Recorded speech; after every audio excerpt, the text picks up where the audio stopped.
going, Jasmine, you look so different. It's because it's not Jasmine. We have John Davidson joining us right now. JD, how you doing, John? I'm just so happy to be here. Thank you for the invite. I try to live up to Jasmine's standards. Should I call? I've always wondered, because you go by JD with everyone. Sure.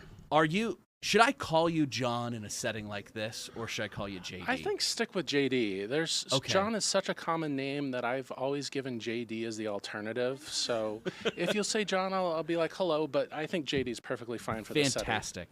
If people at home are wondering why your voice sounds so familiar, it's because if you have ever called the Fox 10 newsroom, this is the man who most likely answered the phone. You are sort of... What was great about having Jasmine in last week, you and Jasmine fill a similar role in our newsroom, which is the heartbeat of our newsroom. It's the news desk. You guys take in all the phone calls, you take in all the emails, you're listening to scanner traffic, you're the heartbeat. Everything that comes into the building goes through you, and then we disperse out from there.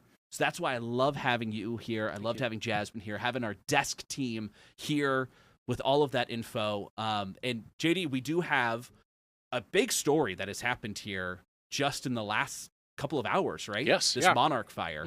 And people probably listening right now may not even know that this is happening right now because we haven't had a newscast since this got going.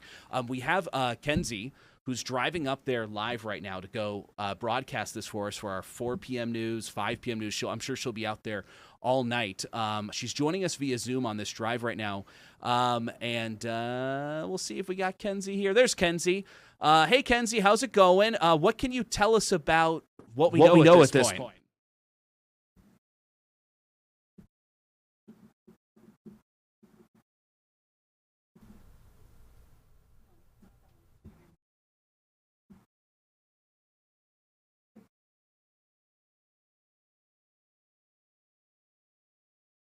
I can't seem to hear Kenzie right now.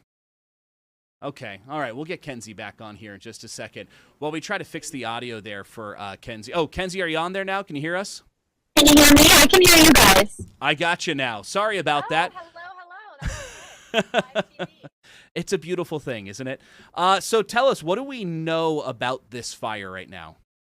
Yeah, so we are on our way up to the Monarch fire right now that's burning in Wickenburg right now. It's at 150 acres, but they're expecting around 45-mile-an-hour winds today, so it could pick up a lot. We're still driving out there right now, but the video you're looking at, you're kind of seeing hazy skies. And what's interesting, almost a year ago to the day, there was a massive fire that burned almost in the same area. That was the Rose Fire. And we talked to people out there about a year ago. A bunch of structures burned a year ago, but right now you're seeing that retardant drop on the fire. So they've closed the 60, a good portion of it, to kind of clear the way for crews that are battling this fire right now, and because they're dropping retardant on the fire. So, but right now, there's just certain areas that are at a set status. So that's Rio Vista Hills to Saguaro Blossom Lane, and then that's east and west of US 60, so including Wickenburg. We're driving there right now. We're still about, Mario, how much longer do we got? No, about 40 minutes. So we're still got a little bit of a ways to go, but I'm gonna flip the camera here if I can do that to show you guys what we're looking at. This is the drive out there right now. You can kind of see the hazy skies. That is Wickenburg straight ahead. So today it's really going to be seeing what the winds are going to be like, but they're expecting 45-mile-an-hour winds. So that could really not be helpful for this fire. I know the part of that road you're on right now, there's not a lot of trees around you, shrubs, things like that. But can you see, is the wind whipping around out there as you're driving? Can you see the plants pushing around at all? What does it look like? Nothing too crazy, but I think as we get closer to kind of the mountain range and that canyon in Wickenburg, that's when we'll kind of expect to see the winds pick up. And I keep referring to the Rose Fire from a year ago because we were up there right after, and people were saying the fire took off through the canyon. It was just crazy. So, and that was just almost a year ago exactly. So the winds are always, something to be aware of. Well, hopefully it follows that same path, because if that just burned a year ago, there's not going to be a lot of new vegetation for that to burn. So hopefully they can somehow push that down that same road there. Exactly. But unfortunately, there are homes and casitas and ranches in there with animals as well. So fingers crossed that it doesn't get those people. So that's set status. That's ready, set, go. So nobody's on go status yet. Is that correct? Exactly. Okay. So it's ready, set, go. A couple people on set, so that's kind of get ready. But we know how quickly in these fires, how quickly they can take off, how quickly they can turn. And when it's time to go, it's time to go. So when we get up there in the next 30, 40 minutes, we'll be talking to hopefully residents to see if they have their stuff packed up. I mean, but this area, unfortunately, I feel like they're kind of used to this. They know when it's time to go, they got to go. And Kenzie, this is it's been pretty dry in June, so we're talking about very tender, dry fuels. Can you talk about, maybe you'll expand a little bit more on how fast this wind will push a fire through this dry grass up in Wickenburg? Yeah, I mean, areas up north, we've seen it a lot of times where the wind can shift and it can take off. Another thing that was up in northern Arizona, yesterday was the anniversary of the deadliest fire in the state of Arizona. 12 years ago, 19 hotshots were killed when the wind took off, flipped around, and a fire took off, especially when it's in a canyon. People kind of describe it as like a jet. It just, whoosh, that's the sound people use to describe when wind really carries a fire. Just terrifying. Absolutely terrifying. Really interesting moment to be talking to you two in light of the fact of Yarnell, the anniversary yesterday. And then actually in a few minutes, we're going to have a live interview here with a documentary filmmaker covering the Dude Fire, another deadly fire that last week had its 35th anniversary. So it's just, unfortunately, this is just something that happens in our state. It's just about trying to make sure we're as safe as possible. So that's why we got that ready, set, go status, all that stuff. Kenzie, exactly. Thank you so much for joining us while you're on the road out there. I know you're still getting a lot of this information. You're still trying to go through all of it. So I appreciate you for dishing out what you've heard so far as you're learning more. I know you'll be live 4 or 5. You're going to be out there all day, I bet. Yes, that's kind of the plan right now. Yeah, we'll be live 5, 6 on Fox 10. And then again later this evening, just depending kind of what the winds do and what the fire looks like the rest of the afternoon. Okay. All right. Hey, appreciate you, Kenzie. Thank you so much. Kenzie. Thanks, guys. What was really interesting about that forestry video that was showing of the retardant drop there that I noticed is right next to the road there. It looked like that area had already burned on the highway.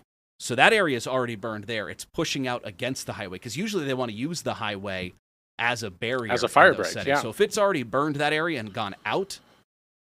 Well, and what makes these things so dangerous is that you'll have the fire burn down all the trees and the big brush, and then you'll have smaller fuels growing in that area that there's no rain, and so it'll just run right on the carpet just as fast as a car can go, as fast as that wind will drive it. And there's no big wet vegetation there to act as any type of break or allow fire managers to get a handle on it. You just said something really important there, faster than a car. And it is faster than a car. There's a lot of stories I've heard from my own family. I've had family members that have outrun fires in Northern California before. Terrifying moments when you're on the road, traffic starts up, and that fire starts coming through. So listen to those evacuation orders. If they tell you to get out, get out. Another couple of big stories we're going to talk about. First, national level stuff. I wrote down BBB on here. Sounds like we're talking about the Brazil. BBB, Better Business Bureau. But the big, beautiful bill that finally passed through today. The vice president had to come in dramatic fashion whenever the VP has to come in to be the deciding vote on one of these things. So that now pushes the big, beautiful bill to the House. They've already passed it before, but it's changed so much since then. So I'm not sure they're going to have exactly all the votes for this, and it's probably going to change a little bit again, you got to think, right? Yeah, and I noticed that the Republicans are really whipping their votes, making sure that everyone gets in line, wants to vote how it is. I know there's a lot of concern about the addition to the debt. We know that there's going to be a lot of concern with potential cuts to Medicaid.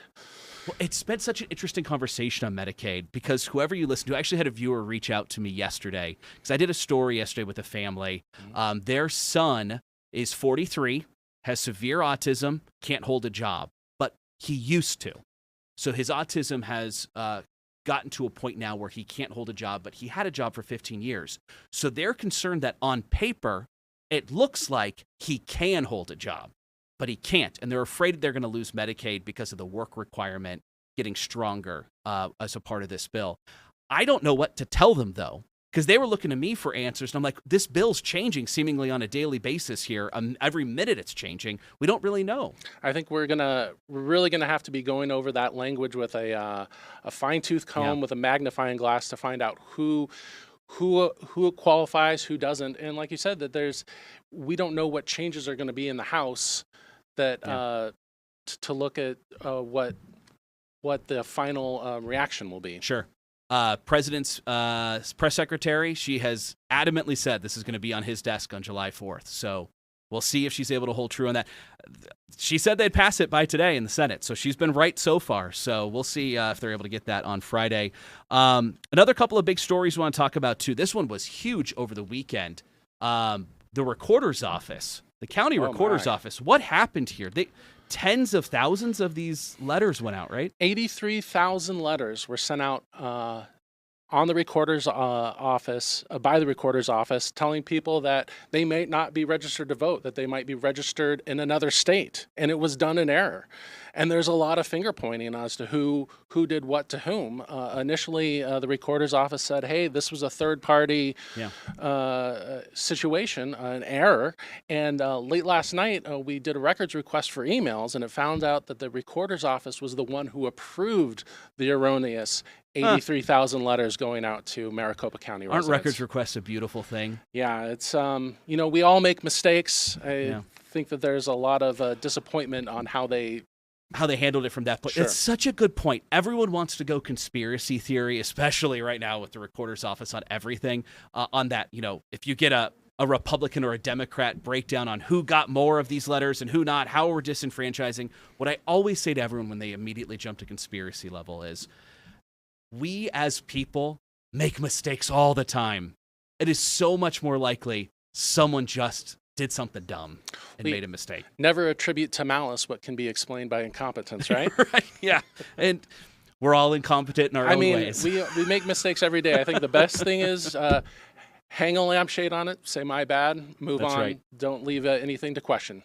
Stay with us. We're going to be right back in just a few seconds here. Really exciting interview.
And welcome back into Fox 10 Talks right now. We got JD, John Davidson, over at our news desk joining us right now this morning.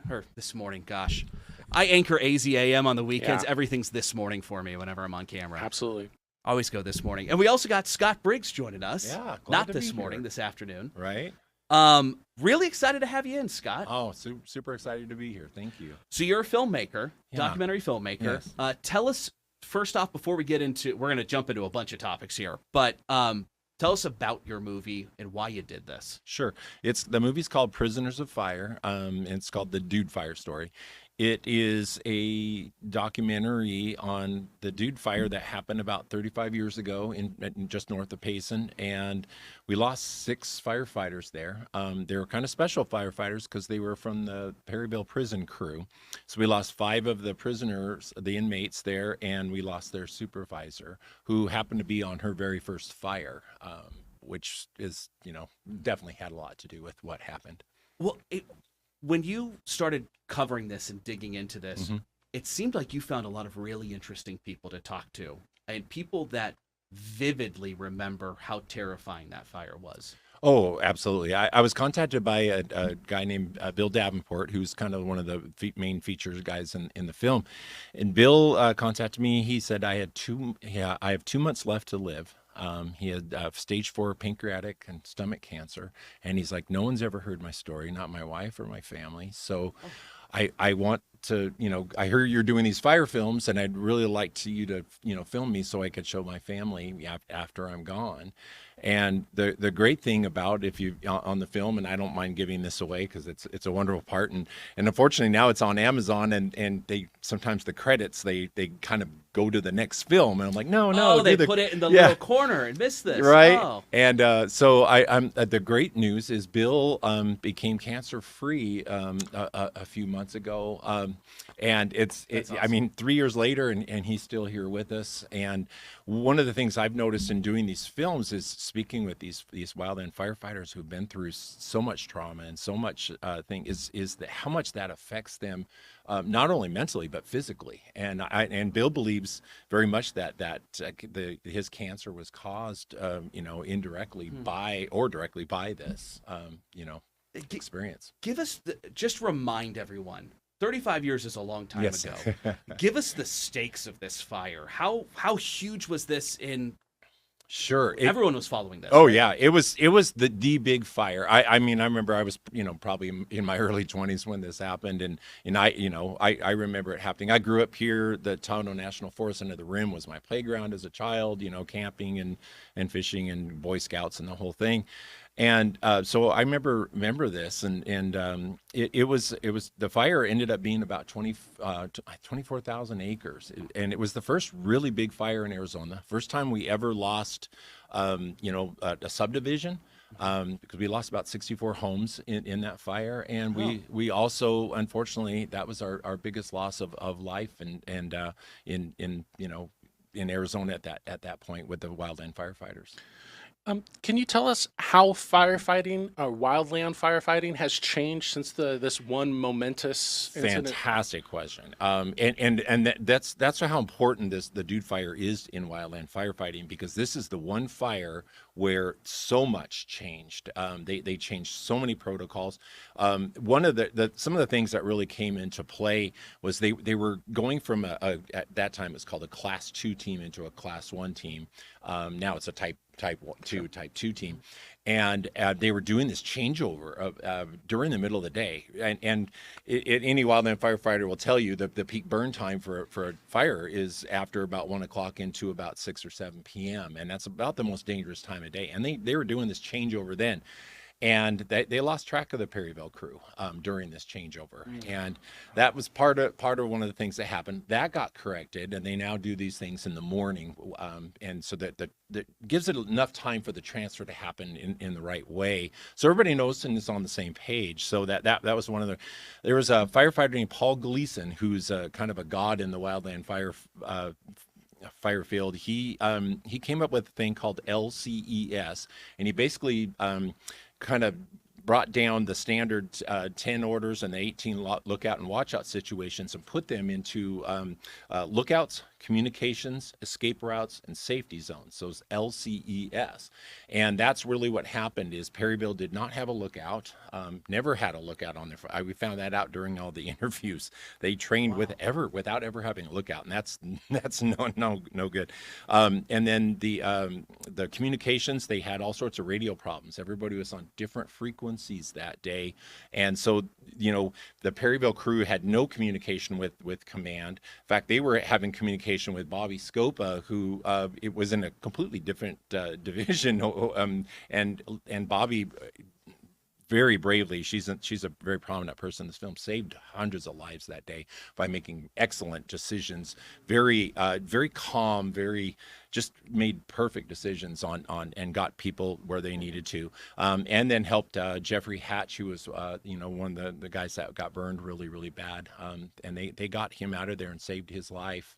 It always blows me away, the everyday heroes that are all around us. Yeah. I mean, Bobby's definitely one. I'm sure I could have passed Bobby in the supermarket and have no idea. And you probably have, yeah. And she never not one of those people that, look at me, just quiet and just an incredible leader. Well, I'm happy you're telling that story, because without a movie like this, without a documentary like this, I don't think any of us ever know truly what she did. So that's great that you put that out there. Why this? Why did you get so involved in this? I once things happened with Bill, and I heard his story, and I I've been doing this for a long time, and I've been working on a Yarnell fire documentary for quite some time. And during that, you hear about all these other fires, and you hear the things that the wildland firefighters, when you get to kind of know them, everybody kind of knows the things that weren't going right and things that were going wrong.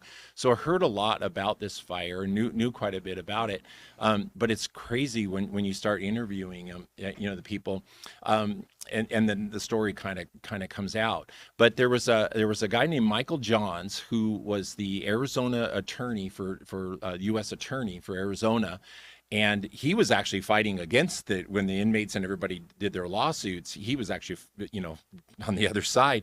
But he took such an interest in this case, and very personal, because he was a former wildland firefighter. And he did his own investigation on this. And he has all these recordings and documents. And his sons, he passed away about 5 years ago, and his sons contacted me and said, hey, we have all this.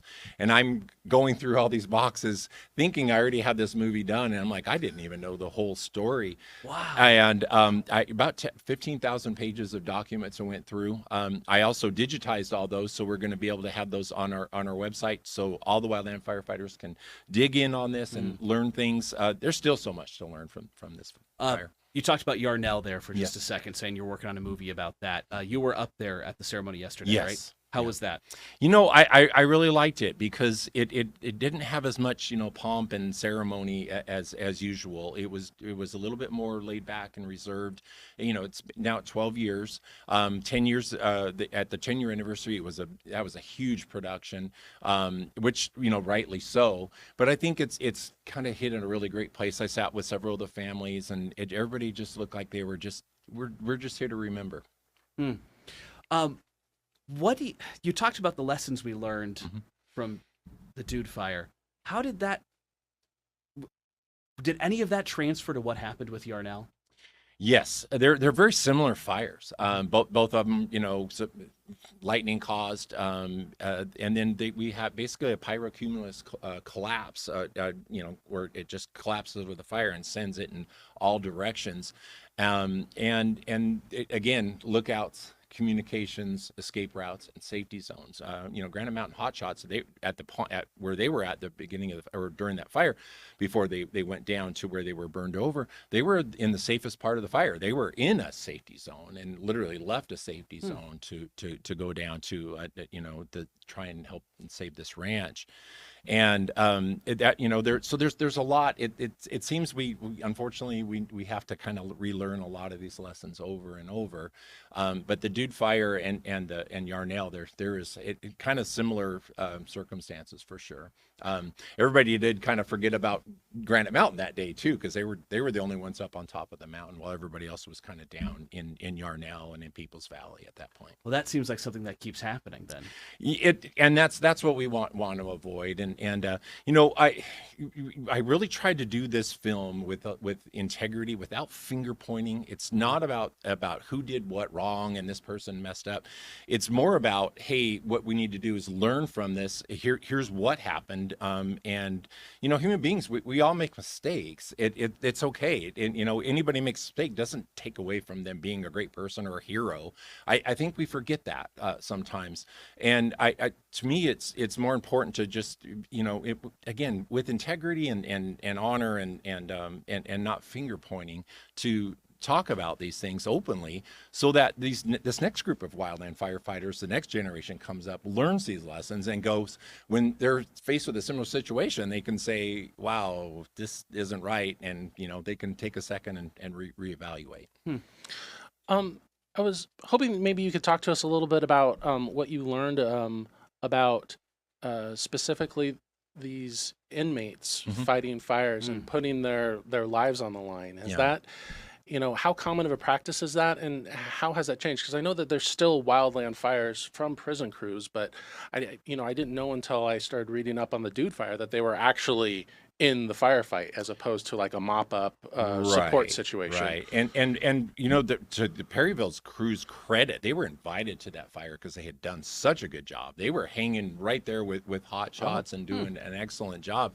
They were trained very well. Back then, this was at the beginning of this, and they had kind of equipment that wasn't quite as good.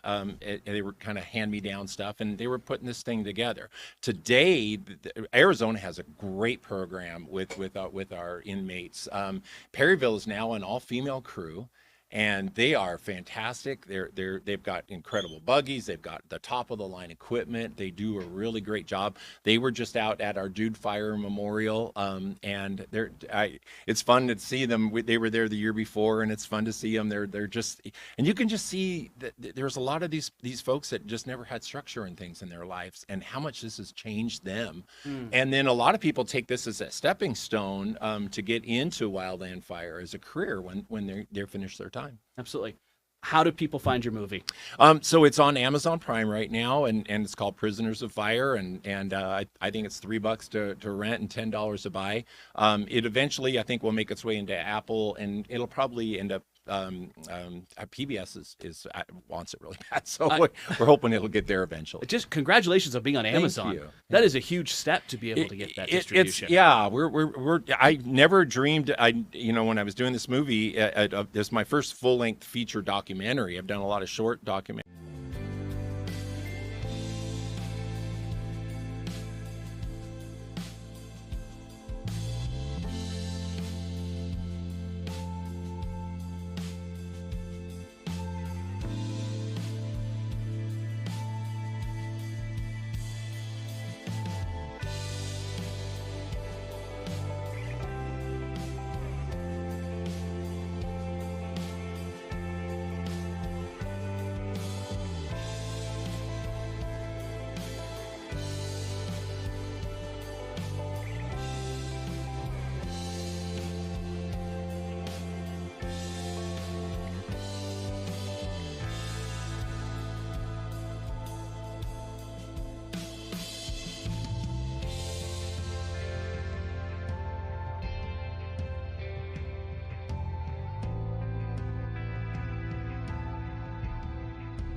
And welcome back into Fox 10 Talks.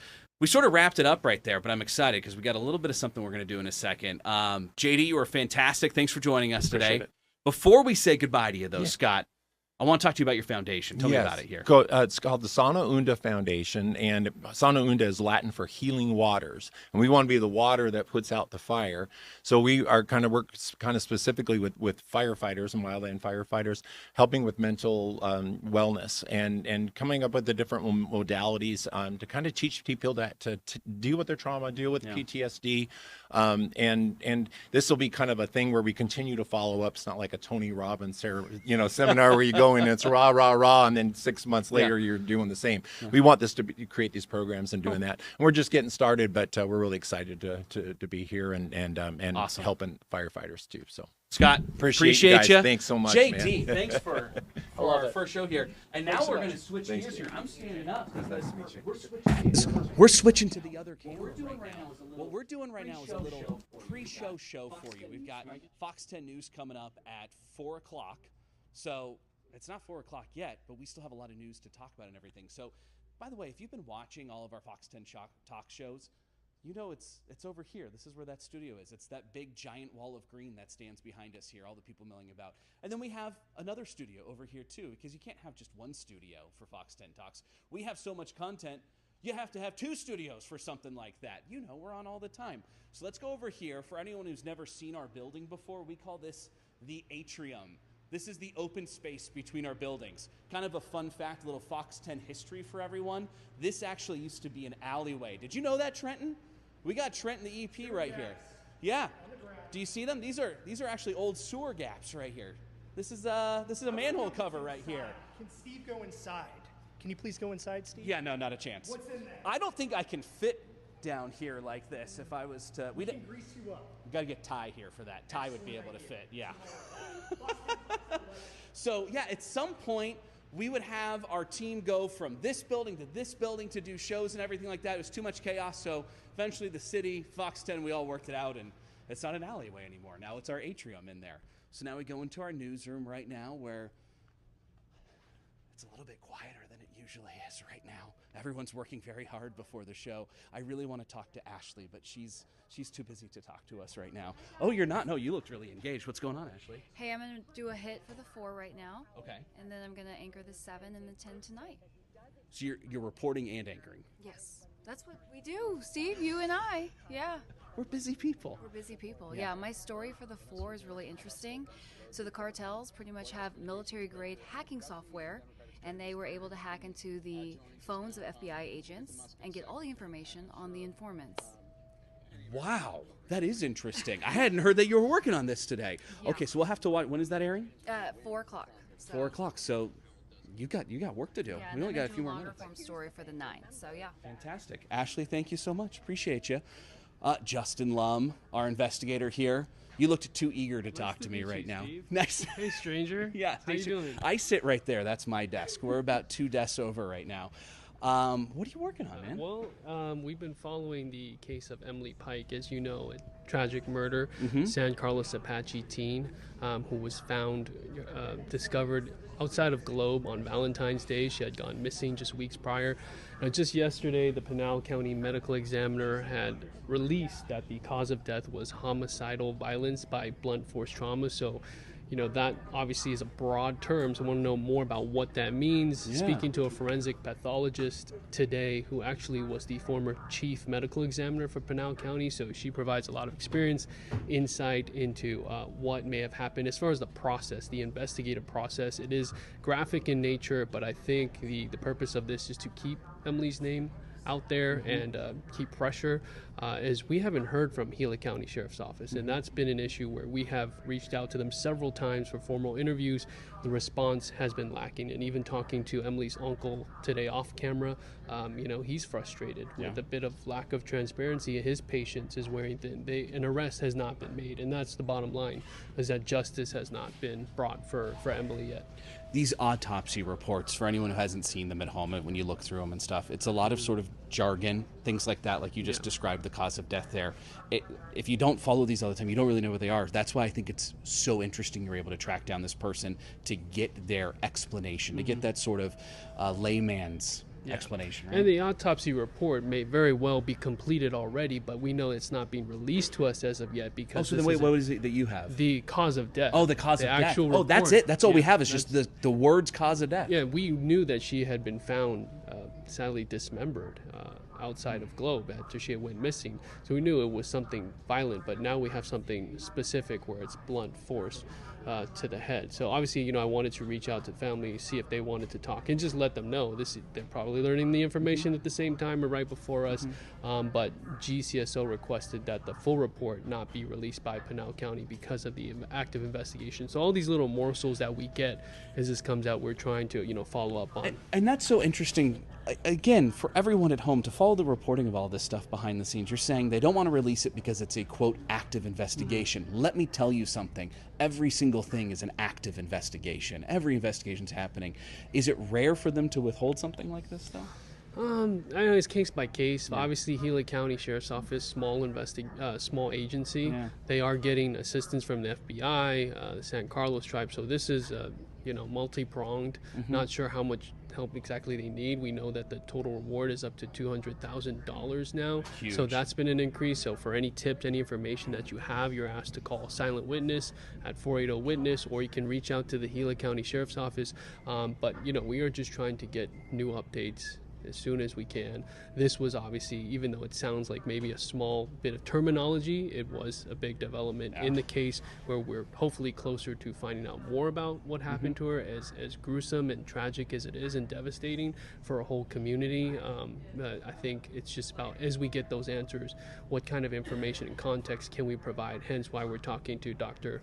Rebecca Hsu today, and so hear more from her tonight at 5:30. Really excited to watch that at 5:30, just to hear her perspective and her explanation of this. Real quick. And the challenges that they face in a medical examiner's office. You may not know this, so I apologize for putting you on the spot on this. I can already see your eyes going, come on, Steve, help me out.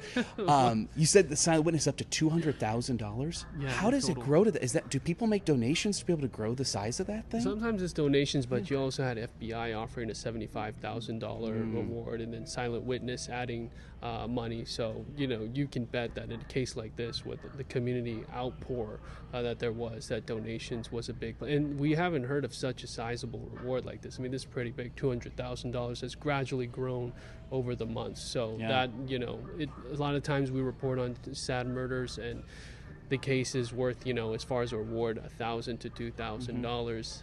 This day and age may not be enough for someone who feels comfortable enough, even anonymous, to share tips. I think $200,000 is a big statement. So we'll see what happens. Huge statement. That's a huge sum of money. Justin, hey, thanks for talking to me. I appreciate you. This is one of the busiest people in this entire building, so I appreciate taking a few minutes. Thank you. Can't wait to watch the report 5:30.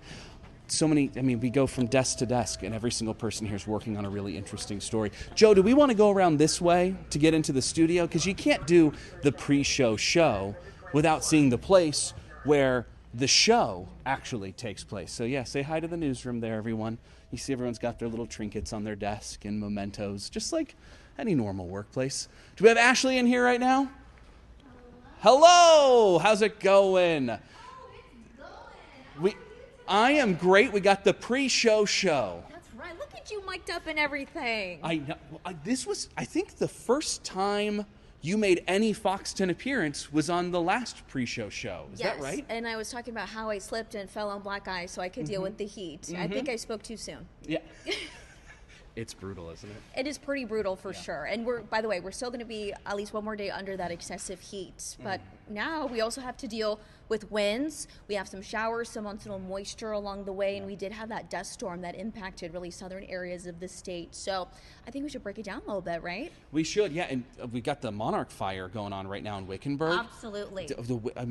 We were reporting winds 45 miles per hour. Does that make sense? Yeah, dying down just a little bit, but as far as those conditions go, so we do have that outflow of those gusty winds ahead of these storms that have been pushing through. We're looking at storms really developing developing across the high country up north, just to give you an outlook on what we're dealing with statewide. But as far as those winds go, yeah, we're still looking at those winds pretty high in nature. But when it comes to those blowing dust advisories, again, we have this southerly outflow of winds, that air just pushing in some of those wind gusts of close to 50 miles per hour. This for Pinal and Pima counties, and that's actually could potentially affect us here in the valley as well. So we could get another uptick of, I know, great, right? An uptick of those hazy skies that we saw earlier today, and a bit of some reductions of visibility, at least a quarter of a mile to a mile, and some of that dense, really blowing dust that we're going to be seeing just on top of the haziness.